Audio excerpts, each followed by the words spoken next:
Hello everyone, welcome to my channel brilliant minds. तो आज की इस वीडियो में हम class 11th financial market management का chapter number 3 financial statement and analysis का पार्ट नंबर 6 बना रहे हैं। तो आज की इस वीडियो में हम कहाँ से स्टार्ट करेंगे? आज की इस वीडियो से स्टार्ट करेंगे हम रेशियो एनालिसिस से। मैंने आपको पिछले पार्ट में ही बता दिया था कि रेशियो एनालिसिस जो है वो पूरा एक डिफरेंट टॉपिक है और मैं उसे अपनी प्रीवियस वीडियो में नहीं घुसा के डिस्कस नहीं करना चाहती थी, इसलिए मैंने क्या किया, इसे पूरा एक अलग वीडियो से स्टार्ट कर रही हूँ। तो रेशियो एनालिसिस में हम क्या पढ़ेंगे? रेशियो एनालिसिस में हम पढ़ेंगे कि अगर हमें किसी भी कंपनी के फाइनेंशियल स्टेटस को अगर हमें पता करना है, उसकी फाइनेंशियल स्टेटमेंट कैसी हैं, अगर हमें ये पता करना है तो भला हम इसे कैलकुलेट कैसे करते हैं, तो वो हम रेशियो एनालिसिस के थ्रू करते हैं। तो अगर हम अपना विदाउट वेस्टिंग टाइम अपना स्टार्ट करते हैं तो देखो, सबसे पहले क्या दिया है? सबसे पहले हमें दिया है मेरी statistics data presented in different financial statement do not reveal the true picture of financial position of a firm. Properly analyzed and interpreted financial statement can provide valuable insights into a firm performance. To extract the information from the financial statement, a number of tools are used to analyze such statement. The most popular tool is the ratio analysis. यानी कि अगर जो हमें data, जो statistics हमें provide किया जाता है फाइनेंशियल स्टेटमेंट्स को पढ़ने के लिए, वो उनकी ट्रू जो पिक्चर है वो रिवील नहीं करता। अगर मैं आपको एक पाई चार्ट बना के दे दूँ और कह दूँ इसका 68% फलाना है, इसका 30% ढिकाना है, इसका 10% ये है, इसका 5% ये है, तो वो एक ट्रू पिक्चर जो है वो फाइनेंस के बारे में हमें नहीं एक्सप्लेन करेगा। तो कंपनी की फाइनेंशियल परफॉर्मेंस को पता लगाने के लिए हम बहुत सारे जो नंबर ऑफ टूल्स हैं उन्हें यूज़ करते हैं। अलग अलग मेथड होते हैं कि आप और कंपनी से कंपेयर कर लो कंपनी कैसे चल रही है, या फिर और भी आप अलग अलग मेथड यूज़ कर सकते हो कंपनी की फाइनेंशियल स्टेटमेंट जानने के लिए। लेकिन उनमें से एक सबसे ज़्यादा पॉपुलर तरीका कौन सा है? वो है रेशियो एनालिसिस का। यानी कि हम रेशियोज के थ्रू क्या करते हैं, कंपनी की पूरी जानकारी लेते हैं कि कंपनी किस टाइप की होगी, प्रॉफिटेबल है या फिर हमारे लिए अच्छी नहीं है। तो सबसे पहले हमें देख रहे हो क्या दे रखा है, तो यहाँ पे ना रेशियोज के भी कुछ टाइप होते हैं। So financial ratio can be broadly classified into 3 groups. यानी 3 ग्रुप्स, यानी कि जो रेशियोज है उन्हें भी हमने क्या करा है, 3 सब पार्ट में डिवाइड किया है कि रेशियो एनालिसिस के क्या है, 3 छोटे छोटे पार्ट्स हैं। पहला है हमारा लिक्विडिटी रेशो। लिक्विडिटी यानी कि जिसमें हम ये पता कर सके कि कंपनी कितनी जल्दी अपने प्रोडक्ट को क्या करती है, कैश में कन्वर्ट करती है, तो वो लिक्विडिटी रेशो हो गया। दूसरा आ जाएगा हमारा लिवरेज रेशो, तीसरा आ जाएगा प्रॉफिटेबिलिटी रेशो। तो आज की इस वीडियो में हम करेंगे सिर्फ और सिर्फ लिक्विडिटी रेशो, ठीक है। अब लिवरेज रेशो में क्या आता है? लिक्विडिटी में तो हमें समझ में आएगा कि लिक्विडिटी में क्या आएगा। लिक्विडिटी में आएगा कि कंपनी कितनी जल्दी अपने प्रोडक्ट को यूज़ करके अपने लिए कैश बनाती है। लिवरेज और कैपिटल स्ट्रक्चर रेशो में आएगा कि कंपनी के पास जो उसकी कैपिटल है, जो उसके पास पूरा पैसा है, उसमें से कितना पैसा जो है वो डेब्ट का है, कितना पैसा जो है वो इक्विटी का है। इस तरह से हमारी जो कंपनी का कैपिटल स्ट्रक्चर है वो किस तरह से बना हुआ है, उसमें लोन ज़्यादा है या फिर जो क्या बोलते हैं, जो ओनरशिप का जो शेयर होल्डर्स का पैसा है वो ज़्यादा है। तो ये हम लिवरेज कैपिटल रेशो में देखेंगे। प्रॉफिटेबिलिटी रेशो में हम देखते हैं कि कंपनी कितना प्रॉफिट कमा पा रही है अपने रिसोर्सेज को यूज़ करके। तो आज की वीडियो में हम क्या करेंगे, लिक्विडिटी रेशो से स्टार्ट करते हैं। तो देखो, सबसे पहले दिया हमें लिक्विडिटी रेशो, तो यहाँ पे हम से पढ़ते हैं और फिर से स्टार्ट करते हैं। ओहो, किताब ही हिल रही है, अच्छे से आई नहीं रही। Liquidity refers to the ability of a firm to meet its financial obligation in short term, which is less than a year. Certain ratios which indicate the liquidity of a firm are current ratio, acid test ratio, turnover ratio. It is based upon the relationship between the current asset and current liabilities. यानी कि ये वाला जो liquidity ratio है, मैंने आपको बताया था ना कि इसमें हम क्या करेंगे, अब मतलब कंपनी कितनी जल्दी कैश में कन्वर्ट करती है, इसके बारे में हम देखेंगे। तो जो लिक्विडिटी है वो क्या बताती है कि कंपनी कितनी जल्दी अपनी फाइनेंशियल ऑब्लिगेशंस को मीट करती है। फाइनेंशियल ऑब्लिगेशन यानी कि उसकी अगर फाइनेंस की अगर उसे ज़रूरत पड़ती है, पैसे की ज़रूरत पड़ती है, तो वो कितनी जल्दी अपनी ऑब्लिगेशंस को फुलफिल करेगी कम 1 साल से कम में। यानी कि 1 साल के अंदर अंदर वो क्या पैसा बना भी पाती है या नहीं बना पाती, तो वो हम पढ़ेंगे। अब ये लिक्विडिटी रेशो के भी ना पार्ट्स हैं। आप कहोगे कितने पार्ट है? देखो, रेशियो एनालिसिस, रेशियो एनालिसिस में लिक्विडिटी रेशो, लीवरेज रेशो और प्रॉफिटेबिलिटी रेशो। अब लिक्विडिटी रेशो में क्या है? लिक्विडिटी रेशो में आ जाएगा हमारा current ratio, current ratio, acid test ratio और टर्नओवर रेशो। तो ये हमारे लिक्विडिटी में आते हैं। तो सबसे पहले हम क्या पढ़ेंगे? सबसे पहले हम पढ़ेंगे अपना करंट रेशो। तो इसी के नीचे में दे रखा है, वो मैं आपको अच्छे से शो करती हूँ। तो यहाँ हम देखें तो सबसे पहले मैं दिया है करंट रेशो। तो करंट रेशो क्या होता है? So the current ratio measures the ability of a firm to meet its current liabilities from the current assets. Higher the current ratio, greater the short term solvency, that is larger in the amount of rupee available per rupee of liability. अच्छा जी, क्या बोला? चलो मैं समझाती हूँ। देखो, current ratio एक नाम की चीज़ है जिससे हम क्या पता करते हैं, हम ये पता करते हैं कि कंपनी जो है वो अपने क्या उसमें इतनी एबिलिटी है कि वो अपने करंट लायबिलिटीज़ को फुलफिल कर सके अपने करंट एसेट्स के थ्रू। अब क्या है ये करंट एसेट और करंट लायबिलिटी क्या है वो समझा दो एक बारी। चलो मैं समझाती हूँ। करंट एसेट्स होते हैं कि जिसे हम क्या कर सके, जिस प्रोडक्ट को हम एक साल के अंदर अंदर कैश में कन्वर्ट कर सके। असेट्स आपको समझ में ही आते होंगे। असेट्स वो चीज़ें होती हैं कंपनी के लिए जो उसे पैसा बना के दे, है ना, जो उसकी पूंजी हो, जो उसे और पैसा ला के दे, तो वो होते हैं असेट्स। तो करंट असेट्स यानी कि जो जिस चीज़ को हम यूज़ करके क्या कर सकते हैं, एक साल के अंदर अंदर कैश में उस चीज़ को हम कन्वर्ट कर सकते हैं। जैसे कि अगर हमारे पास कोई मशीन है, अगर हम चाहे तो उसे बेच सकते हैं और एक साल के अंदर अंदर क्या कर सकते हैं, कैश ले सकते हैं उससे, तो वो क्या जाएगा, करंट असेट में आ जाएगा। और ऐसे ही अगर जैसे हमारे प्रोडक्ट है, कंपनी जैसे वो बनाती है, मैं कहूँ वो बनाती है, शूज़ बनाती है वो कंपनी, तो वो शूज़ को क्या करेगी, बेचेगी, और एक साल के अंदर अंदर अपने शूज़ उसने बेचे, अपने एसेट्स उसने बेचे, और क्या हुआ, उसे पैसा मिल गया। तो करंट एसेट्स में क्या आ जाएगा, जिस चीज़ को हम बेचकर एक साल के अंदर अंदर कैश बना लें, तो वो होती है करंट एसेट्स। करंट लायबिलिटीज़ इसका उल्टा है, जो हमारे एक साल की उधारी होती है ना, उधारी जिसे हम बोलते हैं, वो हमारी करंट लायबिलिटीज़ होती हैं। तो अगर कंपनी को हमें ये चेक करना है कि सोचो अगर कंपनी के पास करंट असेट हैं, करंट असेट्स हैं उसके पास 5 रुपये के, समझो सिर्फ एग्जांपल दे रही हूँ, और उसके पास करंट लायबिलिटीज़ कितनी है, उसके पास इतना सामान है कि वो एक साल के अंदर 5 रुपये कमा सकता है अपने करंट असेट्स को बेचकर, और उसके पास करंट लायबिलिटीज़ है 3 रुपये की, तो उसके पास अगर देखा जाए तो उसके पास 5 रुपये हैं ताकि वो 3 रुपये पे कर सके। तो ऑब्वियस सी बात है उसका करंट रेशो क्या है, उसका करंट रेशो पॉजिटिव चल रहा है, ऊपर चल रहा है, क्योंकि उसके पास असेट्स ज़्यादा हैं और लायबिलिटीज़ कम हैं। तो यानी कि वो क्या कर सकती है, अपनी एक साल के अंदर अंदर उसमें इतनी एबिलिटी है कि वो अपने उधारी को चुका सकती है अपने असेट्स को यूज़ करके। तो ये होता है हमारा करंट रेशो। फॉर्मूला क्या है इसका, current assets divided by current liabilities. अब आप 5 डिवाइडेड बाय 3 करोगे तो आपका आंसर आ जाएगा ना। तो आपके पास जो पैसा बचेगा उससे आप क्या कर सकते हो, आप अपना पैसा चुका सकते हो। सॉरी, मैं क्या बोल रही हूँ, मतलब मैं कहना चाहती हूँ कि आपके पास जो पैसा है जो आपको चुकाना है वो आप अपने करंट असेट से चुका सकते हो। यानी कि आपका करंट असेट्स के करंट रेशो क्या है, हाई चल रहा है। तो जितना ज़्यादा आपका करंट रेशो हाई होगा उतना ही ज़्यादा क्या होगा, आपकी कंपनी जो है वो बहुत ज़्यादा अच्छी होगी कि वो शॉर्ट टर्म सर्विलेंस कर सकते हैं, यानी कि वो शॉर्ट टर्म में अपने कर्जे को चुका सकती है। तो ये हमारा करंट रेशो यहाँ पे कंप्लीट हो गया। अब अगर हम देखा अपना नेक्स्ट वाला जो हमें रेशो दिया है वो है हमारा एसेट टेस्ट रेशो। तो वो मैं आपको शो करती हूँ। देखो, अब हमें यहाँ पे एसेट टेस्ट रेशो का फॉर्मूला दे रखा है। तो अगर हम देखें, asset test ratio is equal to quick assets divided by current liabilities. अब क्विक असेट्स क्या होते हैं, तो क्विक असेट्स हमारे नेक्स्ट पेज पे एक्सप्लेन कर रखे हैं, बट फिर भी मैं आपको बताती हूँ। क्विक असेट्स होता है हमारे current assets minus inventories plus prepaid expenses. अब आप ये क्या, अब आप सोच रहे हो इन्वेंट्री प्रीपेड एक्सपेंसेस ये क्या है, तो ये टर्म मैं आपको अच्छे से समझाती हूँ, बट अभी आप छोटा छोटा समझ लो कि क्विक असेट्स होते हैं। क्विक असेट्स, देखो, quick assets is equal to current assets minus, ओहो कहाँ जा रही हूँ मैं, current assets minus inventories plus prepaid expenses. ये क्या होता है, ये होता है हमारे क्विक असेट्स। और करंट लायबिलिटीज तो अभी आपने पढ़ाई है, जो हमें एक साल के अंदर अंदर चुकानी होती है। अब जो है मैं आपको क्विक असेट्स अच्छे से एक्सप्लेन करती हूँ आपके नेक्स्ट पेज पे। तो यहाँ पे हमें दे रखा है क्विक असेट्स के बारे में डिफाइन कर रखा है कि quick assets are defined as current assets excluding मतलब minus, excluding inventories and prepaid expenses. The asset test ratio is measurement of firm ability to convert its current asset quickly into cash in order to meet its current liability. Generally speaking, 1:1 ratio is considered to be satisfactory. यानी कि quick assets या फिर हम कह सकते हैं asset test ratio हमारा क्या होता है, एसेट टेस्ट रेशो हमें ये बताता है कि हम कितनी जल्दी अपने जो करंट असेट्स हैं उन्हें हम कितनी जल्दी कैश में कन्वर्ट कर सकते हैं, है ना। करंट रेशो में हम क्या पता करते थे कि हम अपनी उधारी चुका सकते हैं करंट असेट्स को यूज़ करके या फिर नहीं। एसेट टेस्ट रेशो में हम पता करते हैं कि हम कितनी जल्दी जो है अपने उससे क्या बोलते हैं करंट असेट्स को कैश में कन्वर्ट कर सकते हैं। अब उसके लिए हमें क्या करना पड़ेगा, फॉर्मूला लगाना पड़ेगा।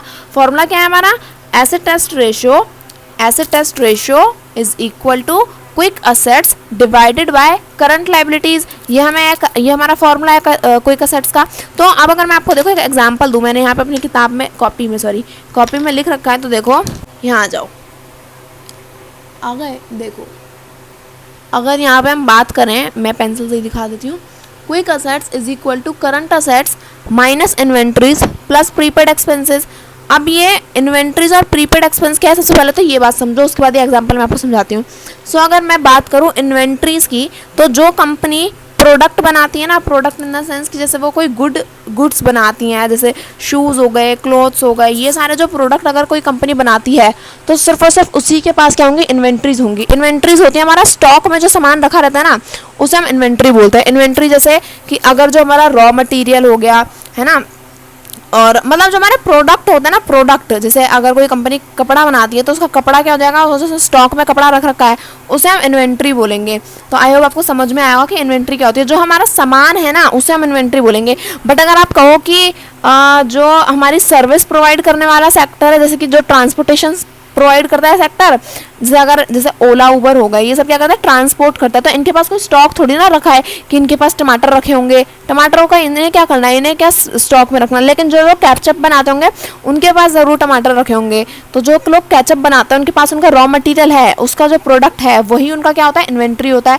लेकिन जो लोग सर्विस प्रोवाइड करते हैं ना, सर्विस सेक्टर के पास उनकी इन्वेंट्री नहीं होती। तो ये इन्वेंट्री सिर्फ उन लोगों के पास होती है जो प्रोडक्ट बनाते हैं, जो कंपनी गुड्स एंड प्रोडक्ट बनाती है ना। तो इन्वेंट्रीज ये कोई प्रीपेड एक्सपेंसेस क्या है, यानी कि प्रीपेड पहले ही दिए जाने वाले खर्चे। जैसे कि अब जब आप अपना फ़ोन रिचार्ज करते हो तो वहाँ पे लिखा आता है पोस्ट पेड और प्रीपेड। अभी पोस्ट पेड को हटा दो, प्रीपेड समझो। तो आपने पहले आप फ़ोन रिचार्ज करने का पैसा देते हो, उसके बाद 1 महीने फ़ोन की जो रिचार्ज की कोई फैसिलिटी है उसे यूज़ करते हो। ऐसा तो नहीं ना कि पहले एक महीने पहले फैसिलिटी ले ली उसके बाद पैसा दिया, नहीं। प्रीपेड एक्सपेंस क्या होता है कि पहले आपने पैसा खर्च किया उसके बाद आपको सर्विस मिलेगी। तो ऐसा ही कंपनीज भी कुछ कुछ करती हैं कि पहले खर्चा कर देती हैं, उसके बाद कुछ कोई सर्विस उन्हें बाद में प्रोवाइड होती है। तो जैसे अब जैसे एग्जांपल के थ्रू समझे तो क्या दे रखा है मेरे एग्जांपल में, क्या है ये देखो। तो एग्जांपल दिया है कि समझो कि आपके पास करंट असेट्स हैं 100 रुपये के, सिर्फ एग्जाम्पल है। तो करंट असेट्स माइनस इन्वेंट्रीज हैं आपकी 25 रुपये की, है ना, प्लस आपका प्रीपेड एक्सपेंस है 14 रुपये का। तो करंट असेट्स में से माइनस कर दो इन्वेंट्री और प्रीपेड। तो इन्वेंट्री और प्रीपेड को जोड़ देंगे तो 25 प्लस 14 क्या हो जाएगा हमारा 39। और अब 100 में से 39 माइनस करोगे तो क्या आंसर आ जाएगा 61। तो आपका क्विक असेट्स कितने हो गए, 61 के हो गए। अब आपको क्या करना है, अब आपको फॉर्मूला लगाना है asset test ratio is equal to quick assets divided by current liabilities. तो आप क्या करोगे, जो भी आपकी करंट लायबिलिटीज़ हैं आपकी इस चैप्टर के ही ना लास्ट में आपको हर एक फॉर्मूले का न्यूमेरिकल्स दे रखे हैं, तो वो आप सॉल्व कर सकते हो। या फिर मैं अगर आप चाहो तो मैं आपको न्यूमेरिकल सॉल्व भी करवा दूंगी ये चैप्टर खत्म होने के बाद ही।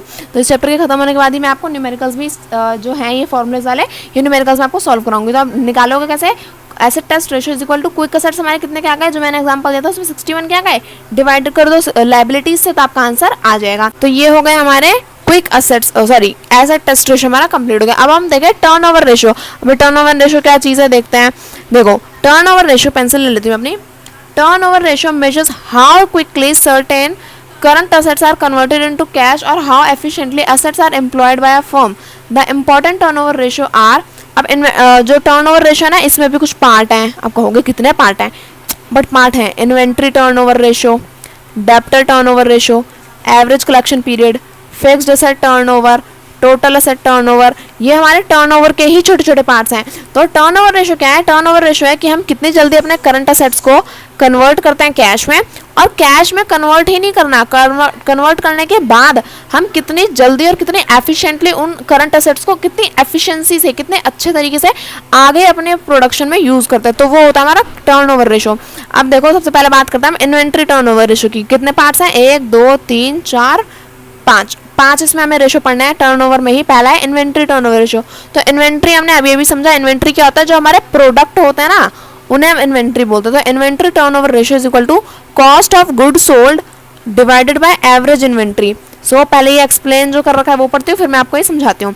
सो where the cost of good sold means sales minus gross profit average. अच्छा देखो ये बता रखा है कि कॉस्ट ऑफ गुड सोल्ड हम कैसे निकालेंगे, जो हमारी सेल्स हुई हैं उनमें से ग्रॉस प्रॉफिट माइनस कर दो तो आपका कॉस्ट ऑफ गुड सोल्ड आ जाएगा। और average inventory is equal to क्या हो जाएगी, refers to simple average of opening and closing inventory. The inventory turnover ratio tells the efficiency of inventory management, higher the ratio more the efficient of inventory management. समझ में कुछ नहीं आया, कोई बात नहीं मैं समझाती हूँ।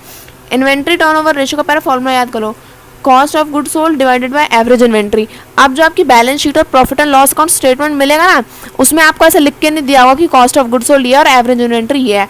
कॉस्ट ऑफ गुड सोल्ड आप कैसे निकालोगे, जो आपकी सेल्स हुई है ना, आपको सेल्स माइनस ग्रॉस प्रॉफिट करना है, तो आपका कॉस्ट ऑफ गुड सोल्ड आएगा। और एवरेज इन्वेंट्री कैसे आएगी, आपका जो ओपनिंग स्टॉक है, ओपनिंग अभी इन्वेंट्री, ओपनिंग इन्वेंट्री और क्लोजिंग इन्वेंट्री या फिर ओपनिंग स्टॉक या फिर क्लोजिंग स्टॉक भी बोलते हैं। ये क्या होता है कि साल की शुरुआत में इन्वेंट्री जो थी उसका क्या प्राइस था और साल के एंड में इन्वेंट्री जो है उसका क्या प्राइस है, उन दोनों को जोड़ दो और डिवाइड बाय 2 कर दो तो आपका एवरेज आ जाएगा। अब देखो नेक्स्ट आपके इसी चैप्टर में ना लास्ट पेज पे आई थिंक एग्जाम्पल्स दे रखे हैं, वो एग्जाम्पल मैं आपको शो करती हूँ ताकि आप और अच्छे तरीके से समझ पाओ। तो यहाँ देखो, यहाँ हमें दे रखा है ना इन्वेंट्री टर्नओवर रेशो। तो इन्वेंट्री टर्नओवर रेशो में क्या है, cost of good sold divided by average inventory.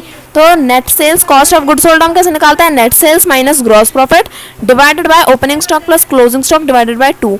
तो अब ये आप ये आ कहाँ से रहा है, ये मैं आपको अपनी कॉपी में दिखाती हूँ तब आप अच्छे से समझ पाओगे। बट उससे पहले मैं आपको क्या करती हूँ ना, आपकी जो बैलेंस शीट हमें यहाँ पे दे रखी है वो मैं आपको शो करती हूँ। देखो ये आपकी बैलेंस शीट है ना, ये आपके बुक में ही दे रखे हैं एग्जाम्पल। तो यहाँ अगर आप देखोगे तो यहाँ पे आपको सब कुछ जो है वो प्रोवाइड कर रखा है। जैसे कि ये तो बैलेंस शीट है ऊपर वाली।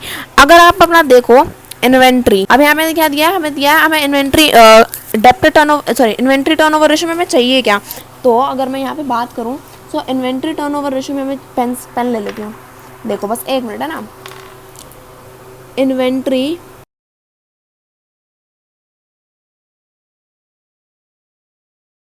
अब देखो यहाँ पे हमें यही चाहिए, हमें इन्वेंट्री टर्नओवर रेशियो हम पढ़ रहे हैं।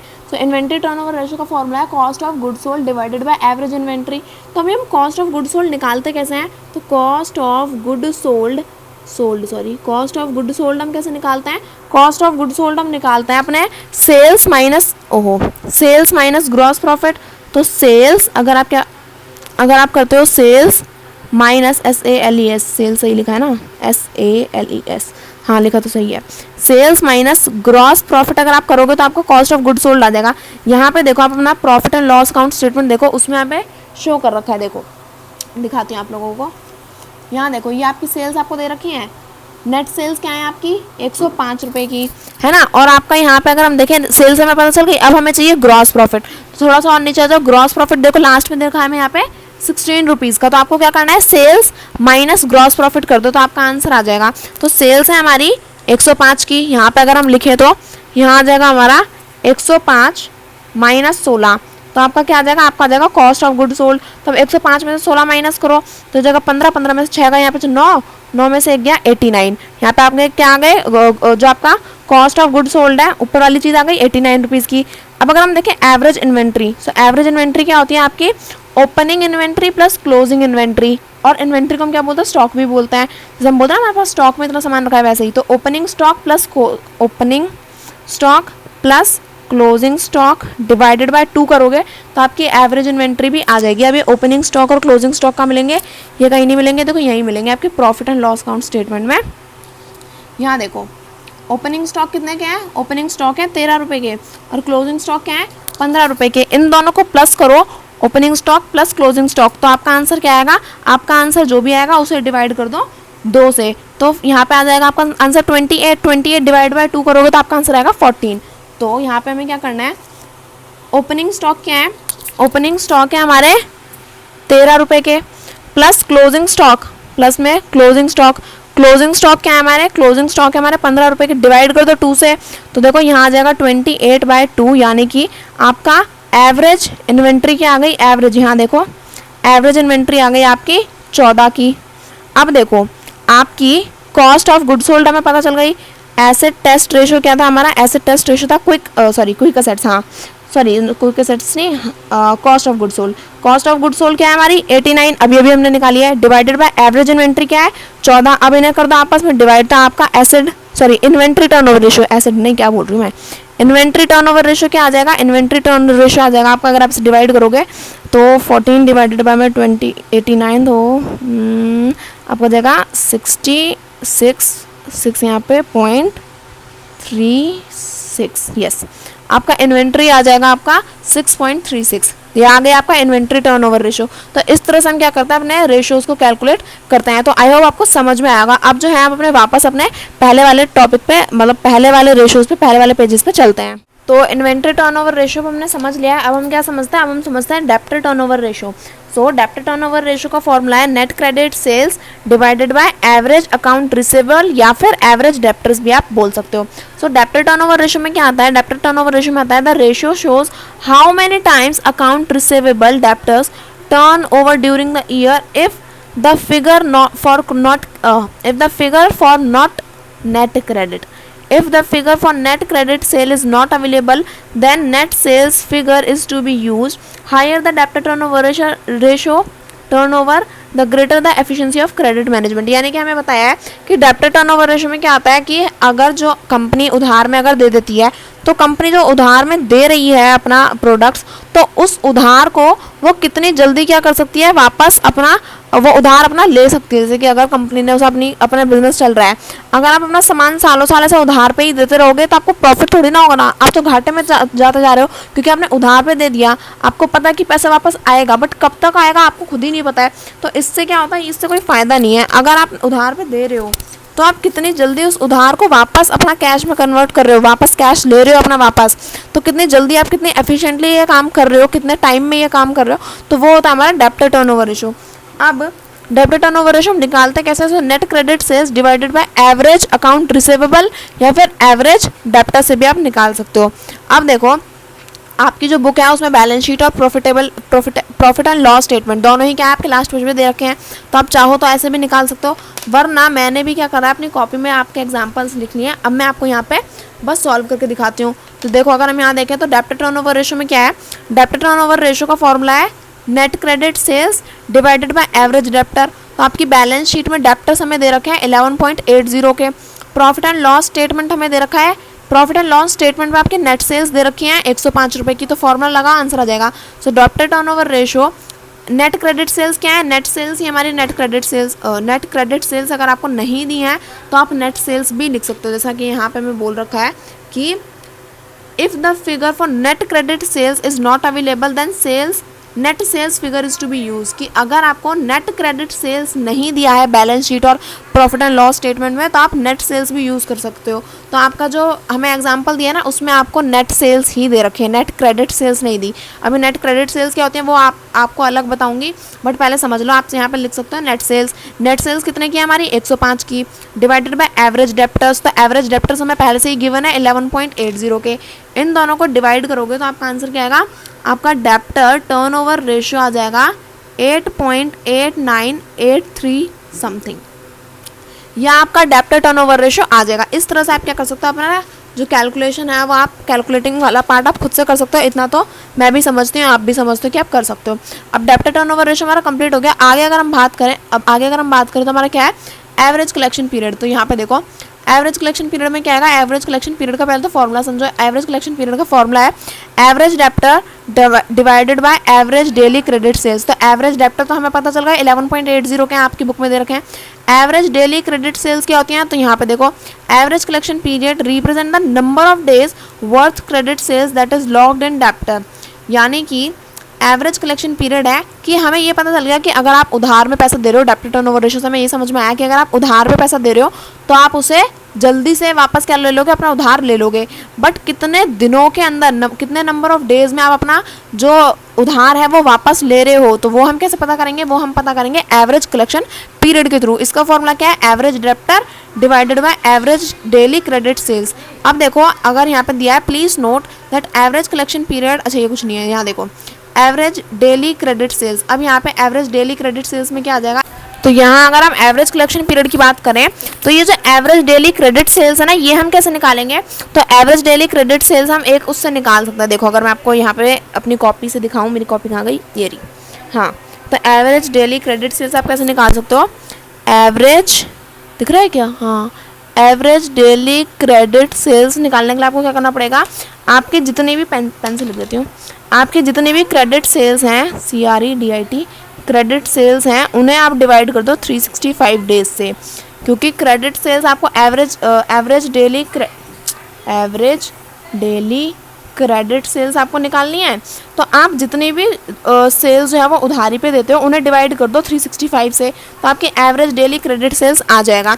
लेकिन अगर हम देखें तो आपका जो बैलेंस शीट और प्रॉफिट एंड लॉस स्टेटमेंट दिया है आपके एग्जाम्पल में जो बुक में है उसमें क्रेडिट सेल्स हमें नहीं दी गई हैं, तो इसलिए मैं आपको ये वाला एग्जाम्पल सॉल्व करके नहीं दिखा रही। बट जब मैं अगर आपको न्यूमेरिकल सॉल्व कराऊंगी तो मैं आपको ये एग्जाम्पल ज़रूर करके दिखाऊंगी, क्योंकि अगर मैं बुक में क्रेडिट सेल्स दी होती तो मैं आपको ये ज़रूर करके दिखाती। बट अगर देखो, अगर मैं एक एग्जांपल लूँ कि जैसे 365 अगर मैं डिवाइड करूँ तो देखो, अगर मैं एग्जांपल लूँ 0 3 1, अच्छा समझो कि आपकी क्रेडिट सेल्स हैं 730 की, है ना। बस ऐसा समझो, मैं आपको सिर्फ एक एग्जांपल दे रही हूँ, आपकी बुक में नहीं दिया है इसलिए मैं दे रही हूँ, वरना बुक में दिया होता तो मैं आपका बुक वाला एग्जांपल ही देती। समझो कि आपकी क्रेडिट सेल्स हैं 730 की, इसे डिवाइड कर दो आप 365 से, डिवाइड करोगे तो आपका आंसर आ जाएगा 2, यानी कि आपकी average credit sales, average daily credit sales क्या आ जाएंगी, 2 आ जाएंगी। तो अब आप इस फॉर्मूले को कैसे यूज़ कर सकते हो, अब आप यूज़ कर सकते हो इस फॉर्मूले को। देखो फॉर्मूला क्या है, average debtor divided by average daily credit sales. तो एवरेज डेप्टर हमने पहले ही देख लिया था 11.80, तो यहाँ पे आप निकाल सकते हो 11.80 डिवाइडेड बाय 2, तो 2 से डिवाइड कर दो तो 5 जा क्या आ जाएगा 10, पॉइंट लगा के 9 0 लो, आपका आंसर आ जाएगा। इस तरह से आप सॉल्व कर सकते हो, लेकिन बुक में क्रेडिट सेल्स दिया नहीं है तो इसलिए मैं कोई बुक वाला एग्जांपल नहीं दे रही। बट इस तरह से आप क्या कर सकते हैं, एवरेज कलेक्शन पीरियड यहाँ पे निकाल सकते हो। तो यहाँ पे इसका क्या मतलब है, 5.90 का मतलब है कि आप 5 से 6 दिन के अंदर अंदर क्या कर सकते हो, अपना जो उधारी है ऑन एन एवरेज, अपने उधार जिन लोगों से लिया है 5 दिन या 6 दिन के अंदर अंदर उनसे अपना जो है उधार ले सकते हो वापस। तो इस तरह से हम एवरेज कलेक्शन पीरियड को कैलकुलेट करते हैं। दूसरा फॉर्मूला भी है एवरेज कलेक्शन पीरियड को कैलकुलेट करने का, ये क्या है 365 days divided by average debtor turnover ratio. इसके लिए आपको क्या करना पड़ेगा, पहले डेप्टर टर्नओवर रेशो निकालना पड़ेगा। अब भैया डेप्टर टर्नओवर रेशो कैसे निकालते थे, हम तो भूल गए, हमें तो याद नहीं, तो कोई बात नहीं। देखो यहाँ दे रखा ना, debtor turnover ratio net credit sales divided by average debtors. तो हमारा क्या आया था, हमारा जो भी आया था मुझे तो याद नहीं, आया था आई थिंक 8.8983, हाँ ये आया था ना। तो आप पहले से डेप्टर टर्नओवर रेशो निकालो, उसके बाद उसे 365 को डिवाइड कर दो आपके डेप्टर टर्नओवर रेशो से, तो आपका ये फॉर्मूला भी आ जाएगा। इसका एग्जांपल आपकी बुक में दिया हुआ है आपको, तो आप वहाँ से क्या कर सकते हो, इसे कैलकुलेट कर सकते हो कि average collection period is equal to 365 days divided by 8.8938। अब दोनों को वापस में डिवाइड कर दो तो आपका average collection period around 41 days का आ जाएगा। तो यानी कि आप 41 डेज में क्या कर सकते हो, अपने जो लोग आपने उधार दिया उनसे अपना उधार वापस उनसे अपना उधार जो है वो वापस पे करवा सकते हो। अब दिया हमें fixed asset turnover ratio. So fixed asset turnover ratio measures sales per rupee of investment in fixed asset. In other words, how efficiently fixed assets are employed. Higher ratio is preferred. It is calculated as follow. यानी कि fixed asset turnover ratio से मतलब है कि आप अपने fixed asset जो है ना, जैसे कि आपकी लैंड, मशीनरीज, प्लांट और ये जो आपकी फैक्ट्रीज हो गई, ये सब, इन सारे एसेट्स को आप यूज़ करके कितनी एफिशिएंटली अपनी इन्वेस्टमेंट को अच्छा कर सकते हो और कितनी एफिशिएंटली आप क्या कर सकते हो, इन सारे रेशोज़ को एम्प्लॉय कर सकते हो। यानी कि इन एसेट्स को आप यूज़ करके एम्प्लॉय कर सकते हो अपनी कंपनी में, यानी कि आप किस तरह से और ज़्यादा प्रॉफिट कमा सकते हो। तो फिक्स्ड एसेट टर्नओवर रेशो हम कैसे कैलकुलेट करते हैं, net sales divided by net fixed assets. तो नेट सेल्स हमें पता है हमारी 105 है, नेट फिक्स्ड एसेट्स आप क्या कर सकते हो, आपने जो एग्जाम्पल दिया है उसमें आप देख सकते हो, बट मैं आपको फिर भी शो कर देती हूँ। जैसा मैंने आपसे कहा था कि हमें क्या चाहिए, देखो फिक्स्ड एसेट टर्नओवर रेशो के लिए हमें चाहिए हमारी नेट सेल्स। तो नेट सेल्स हमें यहाँ प्रॉफिट एंड लॉस स्टेटमेंट में दे रखी है। यहाँ देखो सेल्स के आगे लगा रखा है नेट, यानी कि ये नेट सेल्स है। नेट सेल्स क्या है हमारी 105 की, और हमें क्या चाहिए, हमारा नेट फिक्स्ड असेट्स चाहिए। तो नेट फिक्स्ड असेट्स हमें यहाँ पे बैलेंस शीट में दे रखे हैं, फिक्स्ड असेट्स और नेट लगा रखे हैं, यानी कि नेट फिक्स्ड असेट्स क्या हो गए 60 रुपीज़ के। अब देखो फॉर्मूला क्या है, fixed asset turnover ratio is equal to net sales divided by net fixed assets. Net sales क्या है अभी हमने देखी 105 की, और नेट फिक्स्ड असेट्स क्या है हमारे 60 रुपये के। तो यहाँ इन दोनों का कर दो आपस में डिवाइड, आपका फिक्स्ड असेट टर्नओवर रेशियो आ जाएगा 1.75 रुपीज़ का। यानी कि आप क्या कर सकते हो, आप इतने 1.75 रुपीज़ का आपका क्या आ जाएगा फिक्स्ड असेट टर्नओवर रेशियो, यानी कि आप इतने अच्छे तरीके से क्या कर सकते हो, अपनी जो फिक्स्ड असेट्स हैं उनका यूज़ करके आप अपनी कंपनी को और ज़्यादा एफिशिएंटली उसका प्राइस बढ़ा सकते हो और ज़्यादा प्रॉफिट कमा सकते हो। अब जो हमारा लास्ट रेशो है लिक्विडिटी रेशो में टोटल असेट टर्नओवर रेशियो, वो भी मैं आपको शो कर देती हूँ। अगर हम देखें यहाँ हमारा लास्ट टॉपिक आज की इस वीडियो का क्या दिया है, टोटल असेट टर्नओवर रेशियो। तो टोटल असेट टर्नओवर रेशियो में क्या आ जाएगा, total asset turnover ratio measures how efficiently all type of assets are employed. Fixed asset ratio में क्या था कि हम किस तरह से सिर्फ और सिर्फ फिक्स्ड असेट्स को यूज करके अपनी कंपनी को आगे बढ़ा सकते हैं और कितना और ज़्यादा एफिशिएंसी से एम्प्लॉयड कर सकते हैं फिक्स्ड असेट्स को। टोटल असेट्स में है कि हम अपनी कंपनी के सारे असेट्स को मिला के कितना ज़्यादा और ज़्यादा ग्रो कर सकते हैं। तो इसका फॉर्मूला है net sales divided by average total assets. तो देखो यहीं से दिखा देती हूँ, आपका जो नेट सेल्स है वो तो हमें पता चल ही गया है, 105 रुपये की नेट सेल्स है। अब यहाँ देखो, अगर आप मैं एग्जांपल दिखाऊँ, एग्जांपल नहीं फॉर्मूला दिखाऊँ, एवरेज टोटल असेट्स यानी कि आपका fixed assets plus current assets. तो फिक्स्ड असेट क्या है 60 रुपये के, करंट असेट्स क्या है 23 रुपये के। इन दोनों को जोड़ो, एवरेज निकालो और डिवाइड कर दो 105 रुपये से, तो आपका आंसर जो है वो खुद ब खुद आ जाएगा। ये आपका होमवर्क है, मैंने जैसे कैलकुलेट करते हैं वो सारे कैलकुलेट करके दिखा दिए। अब एक बार आप खुद भी ट्राई करो तो आपको खुद भी समझ में आएगा कि कैसे करना है। मैंने आपको बता दिया क्या करना है, 105 को डिवाइड करना है 60 प्लस 23.40 से, इन दोनों को प्लस करो और डिवाइड कर दो 105 से, तो आपका आंसर आ जाएगा। तो इस तरह से आप क्या कर सकते हो, टोटल असेट टर्नओवर रेशियो निकाल सकते हो। तो आज की इस वीडियो में बस इतना ही। आई होप मैंने आपको जितना भी पढ़ाया वो सब आपको अच्छे से समझ में आया होगा। कोई भी डाउट रह गया तो आप मेरे से कमेंट सेक्शन में पूछ सकते हैं। फिर भी वीडियो अच्छी लगे तो प्लीज़ वीडियो को लाइक करें and subscribe my channel for more videos. Thank you for watching.